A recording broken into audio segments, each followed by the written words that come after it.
Good evening, welcome to Rivalz Race Chat. Clinton Jeffrey here with Adam Ross, and we have a great show planned tonight, Adam. It's going to be awesome. We've got some amazing guests to talk about some really horrible crap that's going on in the world right now. Best way to put it, and it's going to be a good show, though. It's going to be a great show, Clinton. We do have some fantastic guests. Matt Weaver back for a second week in a row. Greg MacPherson hot off what should have been the biggest weekend of his year, and I'm sure it was a frustrating one for Greg, one of the owners of Inside Track Motorsport News, and of course the Motorama car show in Toronto. And Todd Lewis going to join us as well. Those are three people who should be extremely busy right now, Clinton, and I don't know if they are or not. Nice toque.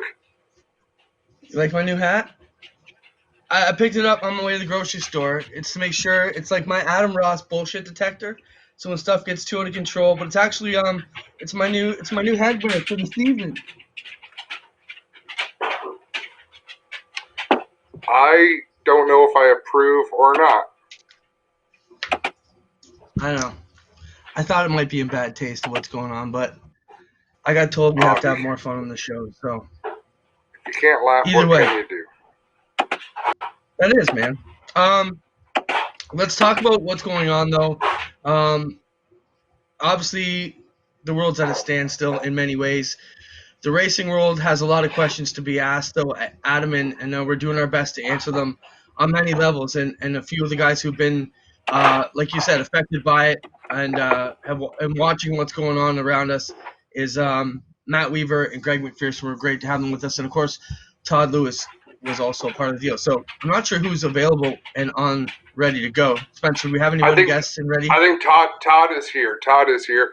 And really, Clint, before we start, if people get a chance, go and find the video that Mel Brooks and Max Brooks did about the COVID-19. It drives it home. It's funny, but it's true. You've got to realize, things really suck right now. There's a lot of challenges being faced by the racing community, but that pales in comparison to what's going on. And the reason you have to be a little more responsible right now than we did even a week ago or a month ago in our lives, because there is a very vulnerable portion of our population that we need to protect right now. So be responsible. Don't take this lightly. We've seen by what was the NBA player's name who didn't take it so seriously, and boy, oh boy, was he embarrassed afterwards because he has COVID-19 and spread it around. So anyhow, take it seriously. Enjoy what you can. We hope you're here to enjoy the show with us. We're glad you're here, and it's going to be a good one. We'll bring in Todd Lewis first off. I saw Todd's post. Todd, you were at St. Petersburg. Maybe just take us through your weekend, how it got started, how it unfolded for you.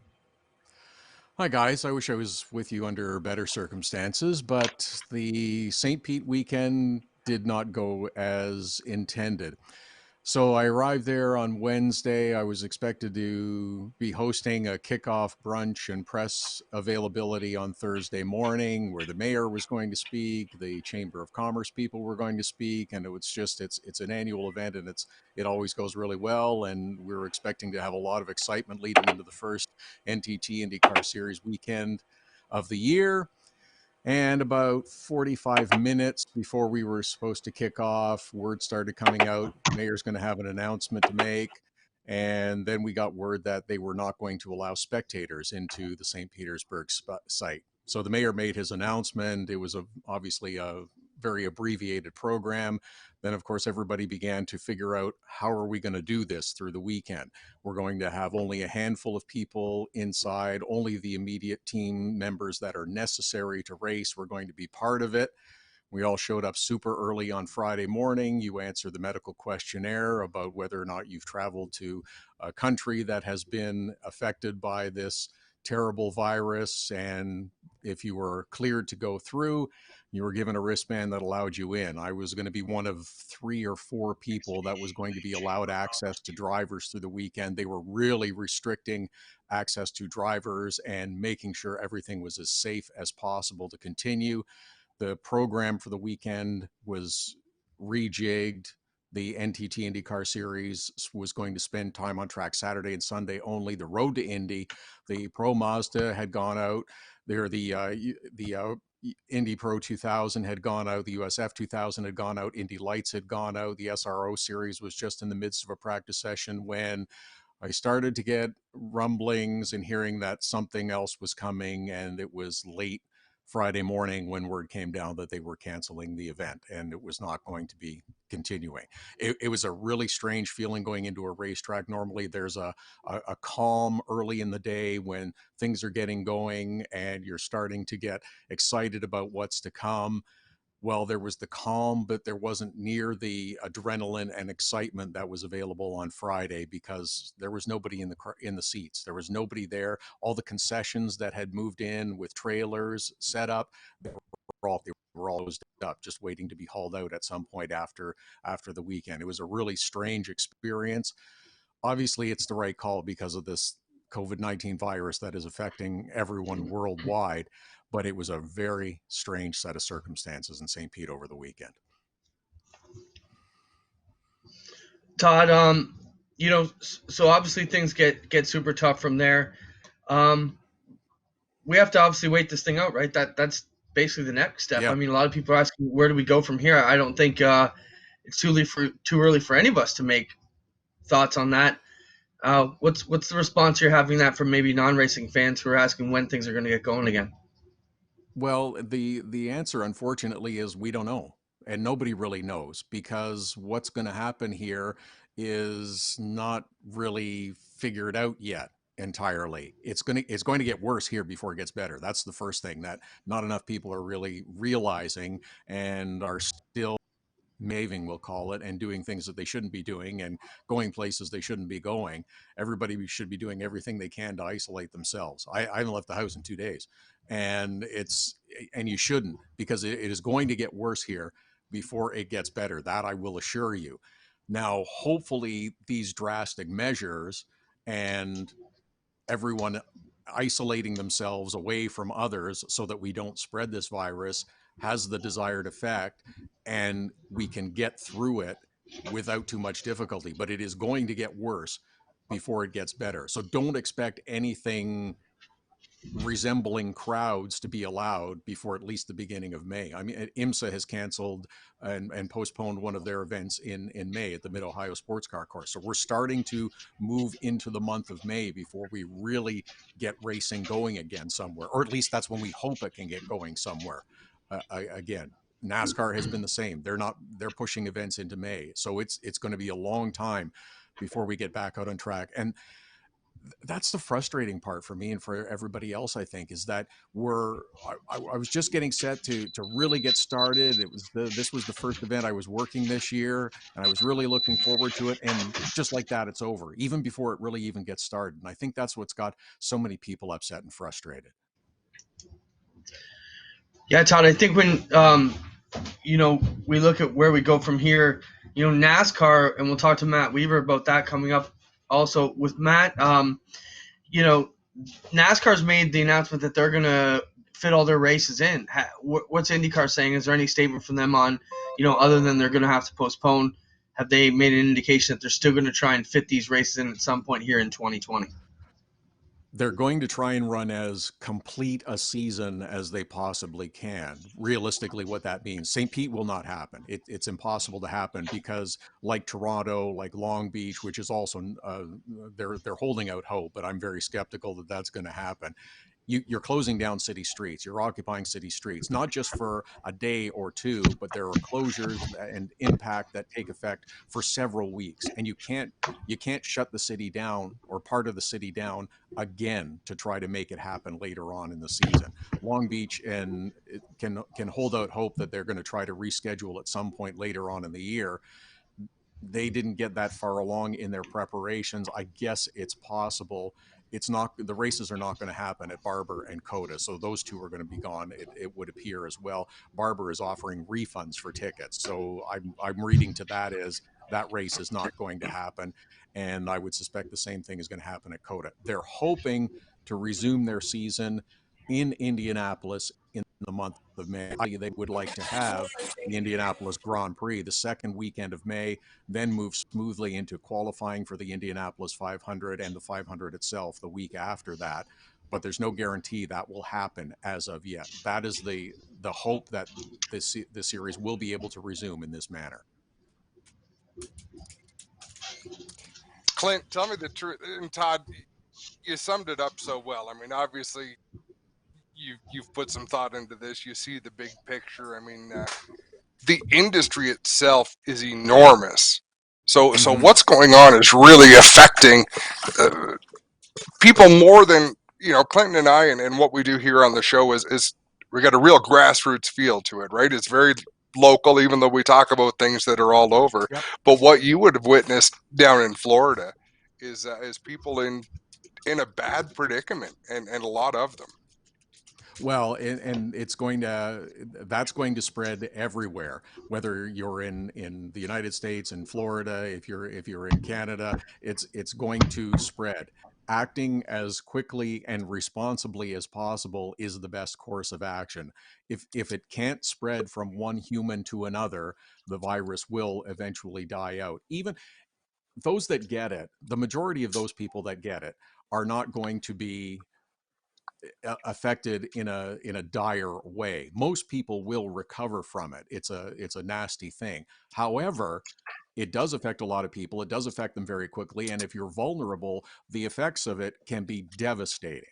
So this is why you want to stop the spread of it as quickly as possible. That's why there are governors, that's why there are premiers in Canada who are saying, that's it, we're closing casinos, we're closing restaurants, we're closing bars, you're not allowed to go out, we're potentially closing other retail outlets, and anywhere where a large number of people can congregate. That's why uh, all kinds of events are being canceled, whether it's a 5K run or a 10K run, or whether it's a massive auto racing event like the one in St. Pete, or any of the NASCAR events, or any of the other series that are being affected. It's going to be at the point where I'm hoping that it doesn't affect local tracks too, as you guys are talking about, because still the crowd sizes are substantial, and if you have a few thousand people in your stands, that's too big a crowd and that's too big a risk. Even if you are outside, if you are in close proximity, it can spread. And this is something that's going to have long-term effects on all of our lives. We're going to have, I think, a bit of a new normal once we do come through this in a few months' time, and there's going to be new protocols and ways of doing things, and we're going to approach them differently. It's unfortunate. I think everybody should do their best to, while they are trying to isolate themselves, if you do have to go out and get food or groceries, or if you're going to find one of the restaurants that's allowed to remain open because they offer takeout or delivery, frequent a small business and help them out, because they're the ones who are going to hurt more than even the larger corporations. That's the hard part about all this, is it's going to affect everyone. Todd, let's talk about the business of the race teams. IndyCar was kind of in a rebuild year with a new ownership group. This affects a lot of, team sponsorship. A lot of these guys might have been on the fringe of, getting their teams together and building. Is there anybody you see being swallowed up by this, or someone who, on the racing side and the business side, that you're worried about? I'm not worried about a Penske or Andretti or Ganassi, someone like that. The larger teams, the smaller teams, where it is a struggle to sometimes put a sponsorship piece together, that can be a challenge. Where let's pick Dale Coyne Racing for instance, who had to let Sebastian Bourdais go this off season as a surprise to him and a surprise to everybody else, because he was drawing a salary that they could no longer afford because of their sponsorship situation. And that's even before this COVID-19 has struck. They rejigged their team, they shuffled drivers, they found a more financially viable operation, and they've got their two cars out on the track, or hoping to be back out on track. But it's that second tier and smaller teams, somebody who maybe has a one or two or three race deal, someone who's put together a sponsorship on a handshake and a relationship and says, yeah, we can do this, it'll be fine. And suddenly this comes into the mix, and then well, maybe that relationship, even though it's still strong, it's maybe I'm not quite ready to part with that big check yet. Fair enough. Anything else you want to talk to Todd about here, Adam? All right, Adam, I haven't seen you for a few weeks. All good? Everything's fine? He's taking his headset off now, He's Clint, so I don't ignoring know if you. he can even hear me. Oh, he's putting the headset back on now. I just said, hi, Adam. I haven't seen you for a few weeks. Everything good? You're all right?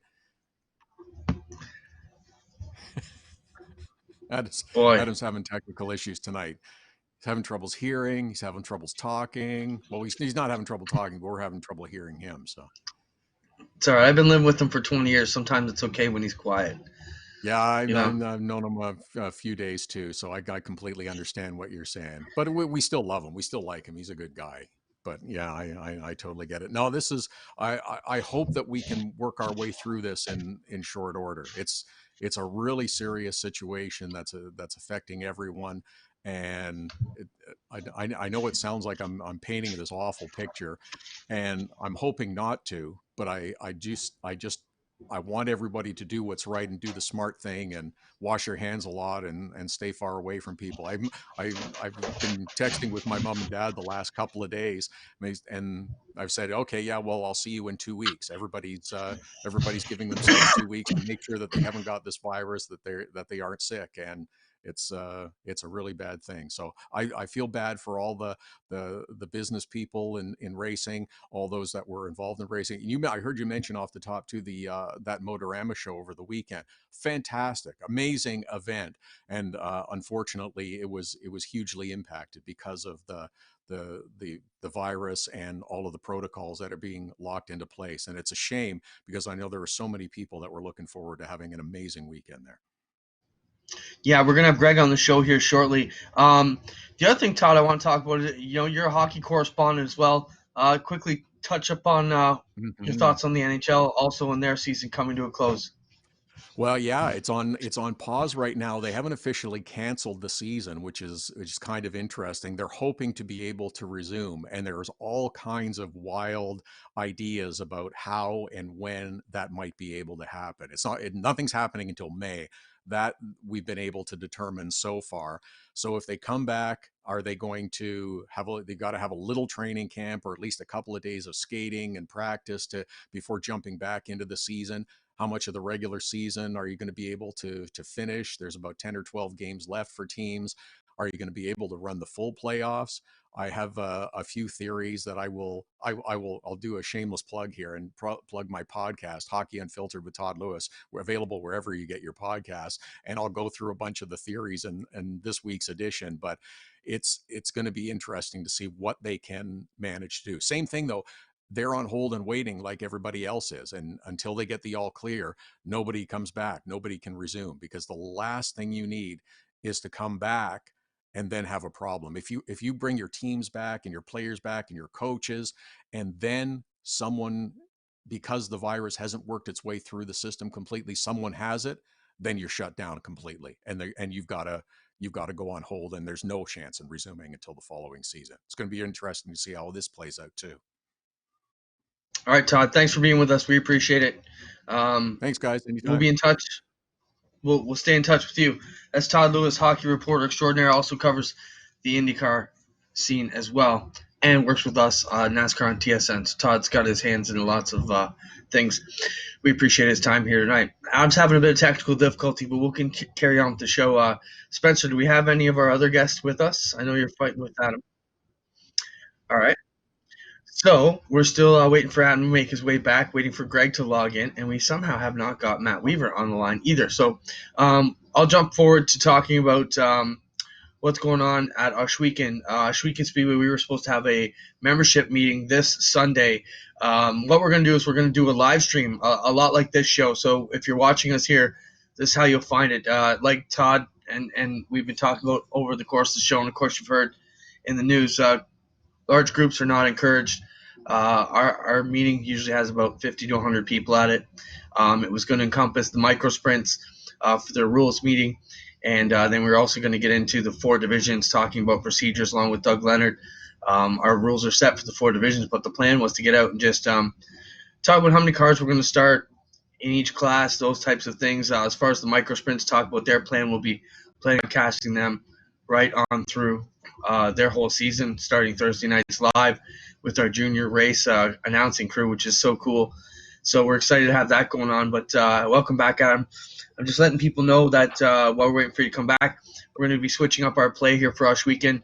I reached out to you guys. You're going to help moderate the discussion. So if any of the drivers have questions this Sunday, we're going to press release out tomorrow with all the details and the links. But basically, if you're watching us here, you'll be able to participate in our driver meeting discussions, let's call it. We'll roll out the micro sprint rules. And I think it's the safest way for us to keep business moving at Rush Weekend and still, ride things out. Your thoughts on that plan? And I know you've been a big guy who always wants to make sure the drivers' meeting can be heard. It has to be. It's an important part of the season, and really, Clinton, it's the smart thing to do. You can't possibly gather all those people together to have that meeting, not in clear conscience. So, I mean, to put it online. Everybody has access to the internet. So, I mean, I think that's the smart way to do it. And these technical problems, I have no idea. Like, I don't know what's going on with my setup here, but we got to the bottom of it. I think my sound is better now. Well, I see it says Greg MacPherson's logged in. I'm not sure Spencer's got him, but we're still trying to patch that one through so we can talk about the Motorama show. Adam, so much crazy stuff's going on. So all we can do on the local scene, that's the other question. It's further down the rundown, but we'll skip around as we mash things up tonight. Is it too early for Plan B? Let's just talk about the Ontario scene. So a couple of positives, if we can look at it from our neck of the woods, if that's not too selfish of a thing to do, but a lot of the seasons haven't started up here as far as local racing. Guys are still basically prepping. This is kind of a 3 to 4 week lull for a lot of people between a Motorama show or a London car show and then your actual season. So for us, it kind of fell at a good time for the local racing season. But it's still too early. I mean, there's talks of this going on a lot farther than a few weeks. If it gets to that, then we make Plan B. But for now, I think I've been obviously as the promoter of Rush Weekend, I've been asked a lot this week. What's the plan? The plan is business as usual. Just like Todd said, stay isolated if you can right now. The plan has to be business as usual. I mean, the season opens in May for Rush Weekend. Nothing is being done that extends further than April that I've seen. Any of the cancellations or postponements. The last thing you want to do is make a rash decision right now and then change your mind to make another decision a week later. It's like canceling a race due to rain and then deciding when the sun comes out at 1 o'clock you change your mind. You can't do it once the cows are out of the pen. Wait, what's that expression? They don't live in a pen. Cows are out of the barn? Something like that. I don't know. I was never a farmer, so I was never good at those. So we're still waiting to see how this all plays out, obviously. And from there, we just got to keep trucking along. Greg MacPherson says he's going to call in here shortly. Yeah, call the number for sure, Greg. Sorry about that. We'll get you on. Boy, it's one disappointment after another for Greg. Yeah, let's talk about NASCAR postponing their deal, Adam. They've planning on running a bit at Atlanta this weekend with no fans. Then the last minute, we're forced to make the call to send everybody home once the severity of the situation was brought to light. And they have made an announcement basically saying they are going to try and run every race still. So they're going to have to get creative with their season. And again, it's a lot of business at play there, right? There's a lot of things that have to happen over the course of a race weekend for NASCAR to fulfill its requirements for its teams and vice versa to get the show in. And a lot of it is, in the grand scheme of things, unnecessary. Decades ago, they used to run a dirt race on a Tuesday night, and then they'd be in Daytona on a Wednesday night to run on the big track. So it's not like it can't happen. It's just that it doesn't happen. So think outside of the box, do things that might be creative. They can get these races in. It's amazing what can be done when your back is against the wall and you have to get it done. And who knows? Maybe it'll be entertaining. Maybe it'll be conducive to something the fans really enjoy or the teams really enjoy. So, I mean, all is not lost there. It'll be interesting. This is when you realize what organizations are led well, right? From racing to governments and everything in between. Thank you, Mike Yeah. Pendergrass. It's like closing the gate after the horses have left the corral. There you go. Spencer, Do we have Greg Greg now? MacPherson? All right. We're going to test this out. Greg MacPherson, welcome to Rivalz Race Chat on what has to be a little bit of a disappointing week for you. Is not lost there. Well, it'll yeah, it's tough. Like we and at the we moment had the show we're on the not weekend, hearing and Greg, obviously we're dealing with all but this he stuff. says he can hear us. But and Spencer, I can almost picture him feverishly working. We're going to test this out. Greg MacPherson, Right. welcome. Hey guys, So Clinton, you said, are we going to talk about Brett Moffitt? Have we got to that? No, we were trying to hook up with Matt Weaver too, but we haven't heard from him. So, Brett Moffitt, yeah, let's jump into that while we figure out the Greg MacPherson issue here. So, truck racer Brett Moffitt, champion truck racer, had a wee bit of an accident this weekend while riding a motorcycle, doing some motocross racing, riding, whatever you want to call it. I don't know if it was competitive or leisurely, but either way, it did not end well. It ended up on an operating table. Yeah, I mean, I broke both my legs downhill skiing when I was 15, and I'm still messed up to this day. And I got to tell you, it could not have been too little. As you said, operating table and both legs, meaning plural, that is a pretty sketchy situation. He was upbeat on Twitter saying he was going to be back, but wow. Hang on 1 second, Greg. Our viewers are saying they can hear Greg MacPherson, but Clinton, you and I cannot hear Greg MacPherson. Okay, no, Spencer's working on it. So, folks, Spencer's working on that. Let him work his magic in the background. Clinton, sorry for cutting you off there, but I just wanted to get to the comments. And thanks for the comments, guys. That's fantastic.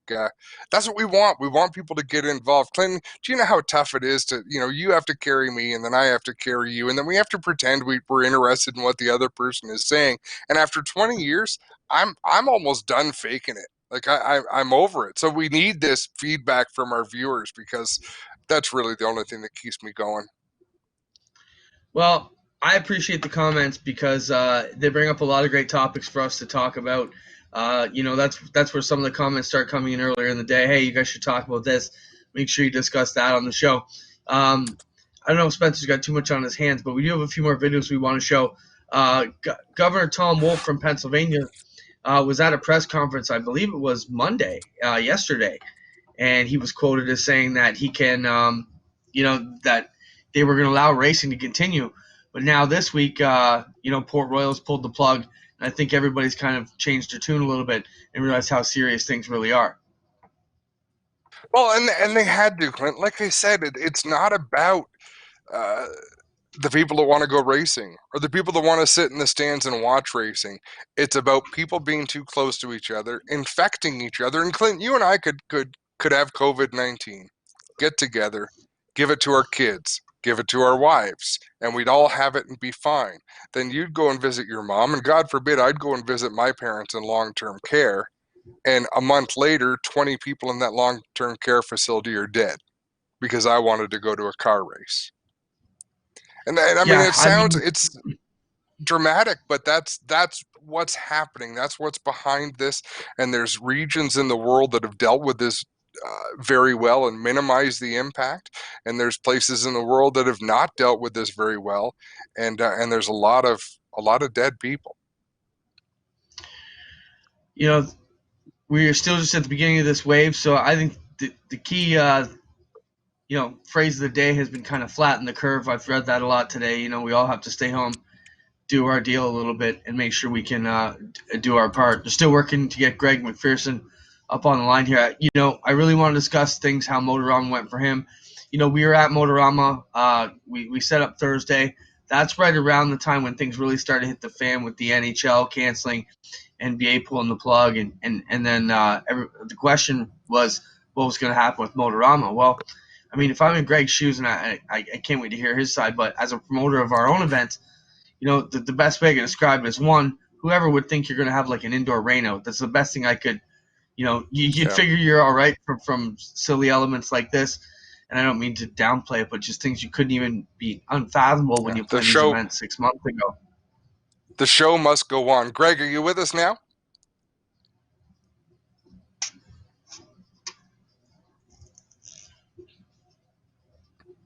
Yeah. Nope. Well, we were trying to see if Greg was with us. Greg, I heard him. Right now. We're standing by. Let's try this now, Greg. Can you hear us? The only time I heard him, I am, Spencer, guys. was How are you actually doing? when you. Hey, good. How are you? I'm here. We're not responsible for your cell phone bill. So for the last 10 or 15 minutes of trying to get you on, although, yeah, maybe we should be. Send Clint a bill. He'll take care of you. Greg, thanks so much for Might be on a joining us. delay. Yeah, that's quite the little delay, but that's okay. Hey, Adam. Greg, Hey, Clinton. You guys hear me? yeah, we do. We got you. I Yeah. can hear you. Well, we got quite a delay there. So, Greg, talk about what happened this weekend. But put it in your own words, and then we'll try to sort out this delay, and we'll carry on.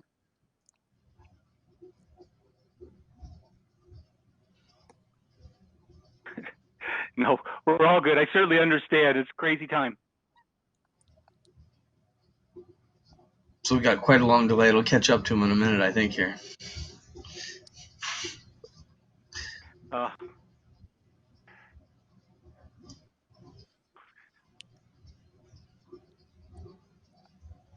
One thing All I'm right, glad Spencer, for, let us know Clint, when we're good to do. Spencer leaves our faces on the screen, so we're just looking and listening. We will get to the. For the weekend, like you said, it was tough when it came down with the NBA and the decision they made, and kind of got real at that point. But then you look and see all the other things that were still carrying on, and we were working with the International Center to make sure that everyone was washing hands, keeping distance between everybody.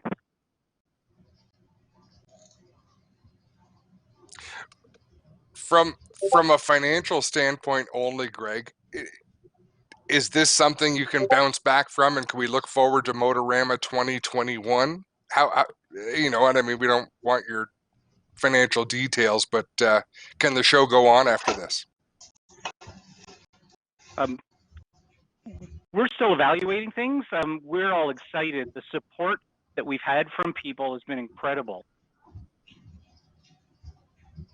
And it's certainly our intention to do that. It's it's good for the community. Lots of people want it to happen.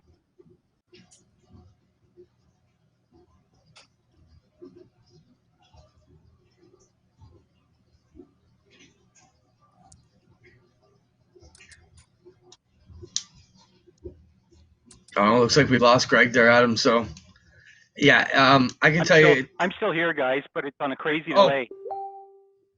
Hey, Weird. Greg. Sometimes there's a delay, and other times he snaps right back as though he's in the next room. That didn't make any sense in the next room. Like he's always right here currently in the conversation. Throw another question his way, Adam, and we'll see if we can connect it. If not, we'll move on with Greg here. Greg, the support was fantastic. I was watching on social media. I was supposed to be on a cruise ship, so I was not going to be a part of the show this year. I wasn't going to be in attendance, and I didn't make it down there. But people were really, I don't want to say offended, but they really seem to feel your pain. And I mean, the racing community is such a sincere group. They really felt badly for all that you guys put into that and for what it turned into. So that had to be heartwarming for you guys.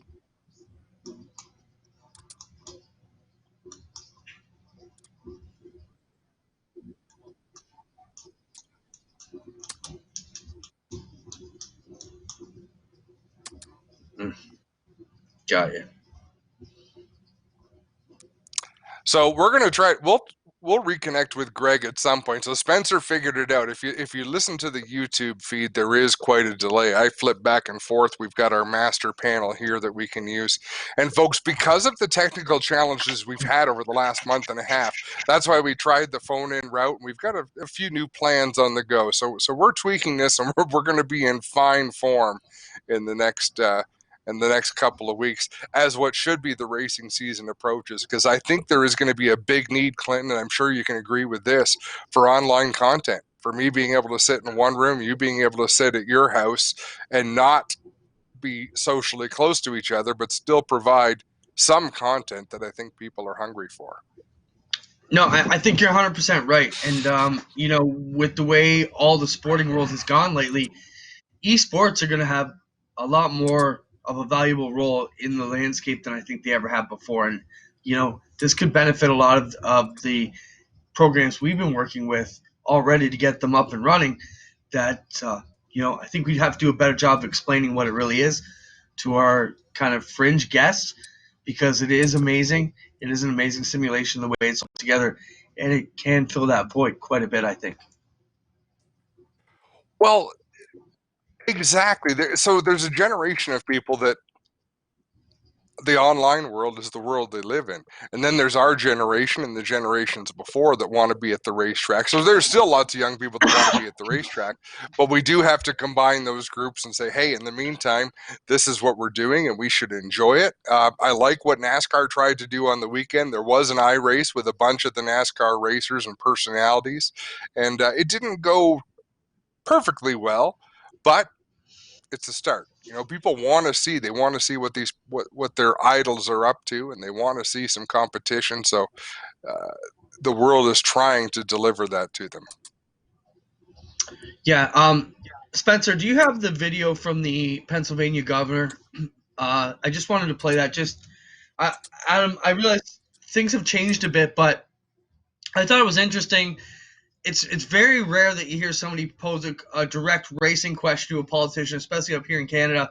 But the reporter put it right to Governor Tom Wolf, and he gave it back about Sunday's event.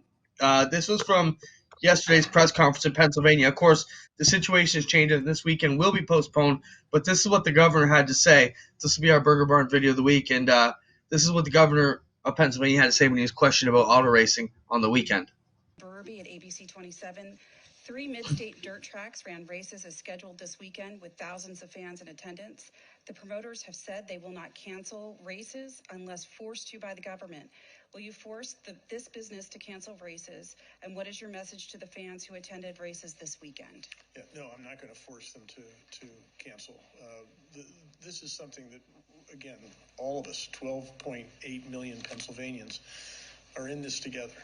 And we owe it to each other not to expose them to any symptoms that we might have, or to not expose ourselves or our family members. So people will be making their decisions on what they do with their lives all across the Commonwealth for the next days and weeks and months. What we ought to do is think not what should we do in terms of what the law is. What should we do in terms of what we owe to our fellow citizens? And that's what I would ask of the folks at the race course. This one is for Secretary. Adam, what are your thoughts on the governor's comments there? Obviously, the statement's changed today, but... No, the statement changed, but the fact that was acknowledged, and motorsports is some of the largest gatherings of people in any state in the United States, in the province. I mean, Canada, there's no doubt about it. Hockey is Canada's game. No doubt. But outside of the OHL and outside of the NHL, we have bigger crowds on a lot of Friday nights at Ashwegan Speedway, and they have bigger crowds down at Autodrome Granby, Autodrome Drummond, Cornwall Speedway. There's lots of places have bigger crowds than any hockey arena in the country. People are rabid about their hockey. I go to a lot of junior hockey games, and trust me, the places are not full. And even when they are full, they're in venues that might hold 1,500 fans. Well, there's more than that going to the dirt races. So in fact, and I think in the United States, they're more willing to admit that and they recognize it, but motorsports draws a huge live crowd on a regular basis. Yeah, I think that was one of the good memes that the dirt trackers had. It was, when you add up all the dirt tracks times how many nights we run and multiply that by the amount of racers there, it is easily one of the most popular and most well-attended spectator sports in North America, if not the world for sure. Spencer, do we have the Motorama picks that Jerry sent over? We wanted to get those out and take a look. So Motorama got underway. These are some pictures that Jerry Bramwitz from Motorsports Alley sent over. Run them, Spencer. So these are some picks, and Motorama, it was coming along. So Motorama, of course, a great mixture of pavement racers, dirt cars. It's just a great assortment of hot rods. Everything basically motor related is there. Car for any type of car guy. Adam, anything you want to say to help describe Motorama? What Motorama is to the racing community is the launch of the racing season. Everyone's back. Everyone who went to Speed Weeks is back by then, and this is the place they choose to gather. You come and check things out. You come and see some familiar faces, and then we're within 6 to 8 weeks of going racing. And that's what gets people excited. This show is such a tradition for so long. What Greg MacPherson and his team have done is added a lot of mainstream personalities, some amazing builds. There's a lot for everybody to come and check out. It's a show that's got a little bit of everything. It's a great happening. And it happens at a time during the year where our people, whether you're a hot rodder, whether you're a drag racer, whether you're a stock car racer, a dirt racer, doesn't matter. You need something. You need something to get you stoked for the racing season, for the outdoor season. And this is what does it. Yeah, I think one of the words we've been using a lot in some of our terms has been cross-pollination. When you look at these types of cars, you're looking at the screen now, their owners maybe not race fans or not the typical folks you'd see at the race tracks, but when they see our machines up close, we get to see theirs. I mean, it's a good way to get interested in each other's hobby, and it's certainly a way for all the tracks to hand out their schedules and let people know, what we're up to. They also get a chance to really, get a good up-close look at our machines because, when you see them rip around, and if you've never gone to the pits, no matter whether you're on the pavement and a late model or a sprint car on the dirt, the machines are quite unique. And I think we take it for granted because we're around it a lot, but it's a great deal. A big show, too. I mean, it encompasses, I'll explain over the weekend, probably up to 4 or 5 halls now at the International Center. Just a ton of square footage. Too bad we couldn't hook up with Greg because we were looking forward to it. Greg says the racing zone was added this year's Stone Ridge stage. We had Gary Calling interviewing everybody. It was great. So Greg's commenting there on the live stream comments as well. So we really appreciate him being with us and are trying to. Anyways, what's going on for Rivalz Pro Elite tonight, Adam? And as we were talking about iRacing a bit earlier, where are we at with that? And Rivalz Blacktop also tomorrow. Well, I'll tell you, I was almost late getting to the show because we were running a practice race for Blacktop Rivalz, and I'm pretty pumped up, Clint. I've got good speed for Charlotte, been working on the setup and practicing a ton, so I'm excited for tomorrow night. So, folks, if you need something to watch tomorrow night, the broadcast starts right about 9 o'clock. You can see it right here on GeForce TV. We've been getting more than 30 cars, some really good racers. I'm hopeful that Alex LeBay will be back in the field since I don't think he has a whole lot going on right now. So he always adds to the storylines when he's out there competing. Tonight, of course, the sprint cars are on track, and that should be well underway by now. Spencer, do we have what's going on the dirt track? Don't know if we can pump that in for us to see what point of the show they are in. But yeah, lots of iRacing going on, Clinton, and the iRacing servers have been packed. People definitely have a little bit of time on their hands, and they're spending it online racing. Yeah, so if you're wondering what that is, that's basically people at home playing, for a layman's terms, I know the iRacers hate this, but a video game or a simulation at home linked in with other people doing the same game at the same track at the same time, similar to a Fortnite game or a Call of Duty whatever you want to call it, but it's online racing. And John came up to me at the Motorama show, and he said, you really got to. He said, A, you got to fix your lighting. B, you got to look happier. Talking to me. C, you got to explain what iRacing is. He said, I'm a racer, and I don't really get what it's all about. So, what is it? Who said that to you? John, from the Vintage Car Club. So it Oh, was John going to be Carter. yeah. John was over talking to us, and he was saying, he's a racer. He's got to figure out what it's all about because he doesn't understand. I thought, well, if John doesn't understand it, then we've got to bring it to light a bit better. I'm going to try and get some video of the rig up at the Steyr shop there and show that off a bit. And then maybe we can do a job of showing what you guys are running with and maybe get some guys to send in their rigs so people can realize. But I got to tell you, Adam, I got behind the wheel, and we've said this before about when we actually get in the cars on the racetrack. Us announcers sit up there and talk like we know what we're doing and how easy it is and know what a stupid move that was till you actually get behind the wheel and you realize how hard it is. I got behind the wheel of the rig at Steyr's shop there a couple weeks ago, and I was absolutely pathetic. I could not even make one lap in the same line, lap after lap. It was pathetic. So I have a whole new respect for the iRacers out there going at it wheel to wheel online every night. It's really, really hard. It's just like real racing. It's very challenging. You've got to respect what's going on around you, and it's a real science. So, anything else we're missing? Let's talk about. We have that Donny Schatz video. Donny Schatz was chilling at home. Do you have that video, Spencer? Donny Schatz, I sent it to you earlier today.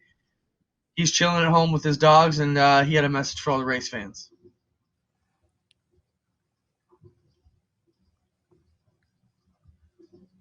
Coming at you from Fargo, North Dakota here. Got a few extra guests. Yep, we're all coronavirus free. But it's out there, and we're shut down. Nothing I can do about it. I don't like it. I know nobody else likes it either. But when you got every major sporting series and sporting event in the country shutting down to keep this and keep the people safe, all I can do is take their advice and go along with it. I hate to see us not be proactive. So the best thing I can do is stay put right here. After a couple weeks, maybe we'll get the great opportunity and fortune to go back racing full time and everything go back to life as normal. So I advise you to do the same thing. And believe me, this is just my opinion. So you don't have to agree with it and you don't have to like it. When did Donny Schatz when did he get good at speaking? I don't know. I was kind of impressed by his statement. I thought he was well spoken. Yeah. Had a smile on his face. Well, that's been my complaint with Donny all these years. Is, you're the champion of the sport. That's the kind of leadership we need from guys like him and Kyle Busch, right? I totally when our sport's already in the issues it's got, we've got to keep it moving. So, I mean, here at home, I can tell you things are still moving along. Schweik Speedway, business as usual. I can tell you our construction crew is in self-isolation. They're in the Bobcat all alone out in the field, tearing down buildings and getting us ready to go. So, but things are still moving along fairly nicely up there. Watch for our press release to come out tomorrow to talk about our new online streaming of our rules meeting for this weekend, and we feel that's the best way to get that done. Anything else we're missing, Adam, before we throw it over to the boys for Rivalz Pro Elite here tonight? Yeah, I don't think a whole lot. I had a Mindwell session scheduled for next Thursday night, which we are going to postpone the live version, but I may do something online. I've talked to a few people that had offered to speak at events, so we may do something very similar to this show here, and that'll be on my Facebook page, Adam Out There on Facebook, and so that's what I've got going on. Hoping to. I mean, I'm a commission salesman, Clinton. These are not great times for me either, so I'm hoping that we can all just band together and get through this. It's going to take some time. It's going to take some effort. It's going to take some discipline, but there's a huge community waiting for us. And if you're watching this program, there's a huge community waiting for you when all is said and done, because we're going to get back out to the racetrack. We're going to get back to life as we know it and enjoy ourselves. And we also have to really thank Greg MacPherson, who's kept the chat going on the YouTube page on GeForce TV. So he's been talking to the people and putting out his message throughout the program. We need to mention this as part of Motorama, the build that they did, the Rich Schwarzenberg mini stock build, that got a lot of people really excited, really made the show interactive, and hopefully it was a huge success. I look forward to seeing what they came up with and what the final product was. Yeah, we'll try and get Rich on next week's show. The pictures of the car look fantastic. They did a great job doing it. And, those are all ideas that just percolate from us hanging out, talking about different ideas. He sent me a message on the weekend saying it was inspired by the pinball build. So that's so cool that we can inspire each other to reach for better deals. I asked him who was going to drive the car. He said they're going to have maybe up to 6 different drivers on the Tuesday night practices out at Flamborough, and just work on getting things comfortable. So great program, great way to build the sport. We're excited to have that going on. So, as you said, Adam, just stick with each other. Let's do our best to take care of our elderly folks. If anybody needs help, make sure you're out there giving them. Be kind to your neighbor, and let's not get too crazy right now. We all have to do our part to keep things together, because I think we're in unprecedented times. Nobody in our generation, or anybody alive for that matter, probably has seen anything like this in their time. So, well, do you want to world changing for sure. Do you want to editorialize a little bit here, Clinton? That's how you're supposed to cough, right into your elbow. But over the course of history, and I don't know because I didn't live through it, but after all the major wars in history, there was a big boom. There was a population boom. Babies were born. There was an economic boom. Of course, there was a price to be paid, but there was a huge emotional upswing following World War I, World War II. We're not going to see those wars anymore. That sort of thing is not going to happen. But I kind of wonder if we're going to see this same emotional upswing after we come out the other side of this pandemic. Because when was the last time? Has there ever been a time outside of global fighting where the world has come together to battle the same overwhelming issue? We're all on the same page right now. The entire world. It's something that you haven't seen, I haven't seen, nobody has. And I hope it brings out the best in humanity. Well, I mean, to try and sound smart, when you look about it this way, war is one thing, but this is something that doesn't care about borders. It doesn't care about race. It doesn't care about gender. All the things that we typically fight about don't matter to this situation whatsoever. So we're all at risk. I think, you've just got to be safe and take care of your family, take care of your folks.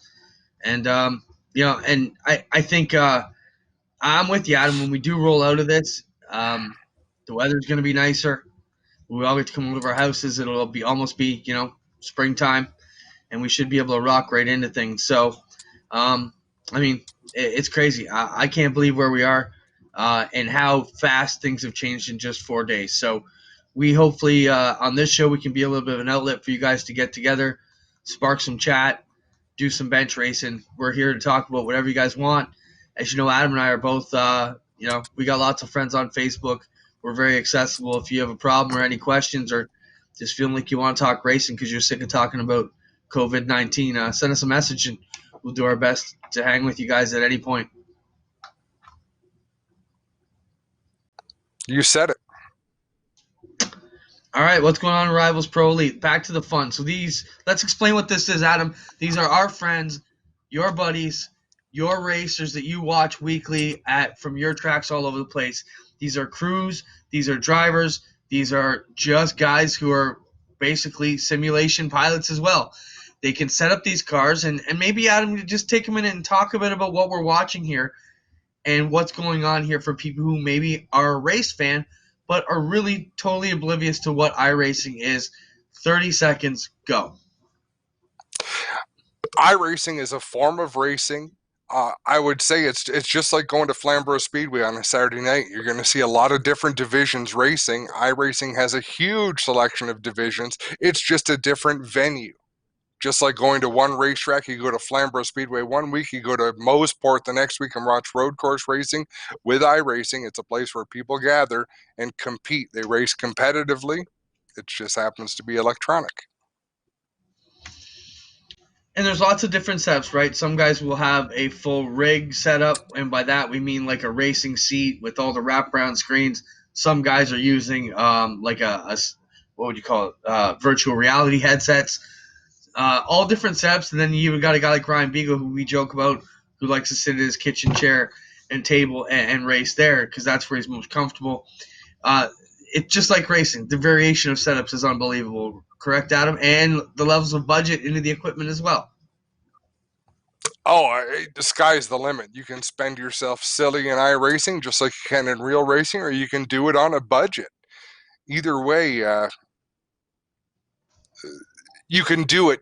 The nice thing about iRacing is you can do it on a little bit less investment and have an awful lot of fun. It's good racing. So Spencer's been telling us there's audio challenges going on, so we're trying to sort out. It's been a wild night technically, and hopefully we can watch the Rivalz Elite race. Well, Now, either they're in way you Victory can Lane. watch it. We're just not sure if you can hear it. Now, are they not in Victory Lane there, Adam, already? Or are they gridding? Gotcha. All right, well, that wraps up our show here tonight, ladies and gentlemen. Thanks for being with us. Stay tuned. Spencer's working on the controls here behind us. We hope to bring you the rest of the Rivalz Pro Elite from Lanier tonight. And thanks, Adam, for the chat. Stay safe, buddy. Take care of your family. Let us know if there's anything else we can do to help anybody out. We'd love to hear from you. Sounds good. Thanks, Spencer, for everything you do. Stick around for Rivalz Elite from Lanier.